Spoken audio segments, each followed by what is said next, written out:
অভ্যুত্থানের বিকাশ ঘটে। বিশ্ব মুক্ত গণমাধ্যম দিবসে রাজধানীতে শোভাযাত্রা ও আলোচনা সভার আয়োজন করে তথ্য ও সম্প্রচার মন্ত্রণালয়।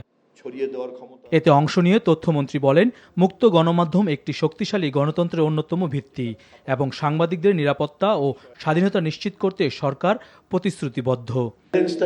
আমাদের দেশে দীর্ঘদিনের ফেলে রাখা একটা কাজ এবং কোনো সরকারের পক্ষেই পরিপূর্ণভাবে এই কাজ করা সম্ভব তো হয়নি, বরঞ্চ অনেক সরকারের আমলেই গণমাধ্যমকে শত্রু হিসাবেই চিহ্নিত করা হয়েছে।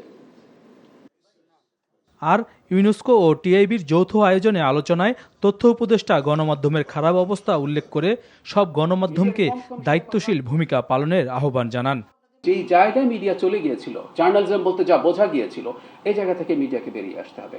আপনার প্রত্যেকে খুব স্ট্রংলি সরকারের যে কোনো ধরনের সমালোচনা, যৌক্তিক সমালোচনা কন্টিনিউ করবেন প্লিজ। গণমাধ্যম সংস্কার সুপারিশ বাস্তবায়ন নিয়ে সরকারের কোনো অনীহা নেই বলেও জানান তথ্য উপদেষ্টা। সমস্যাটা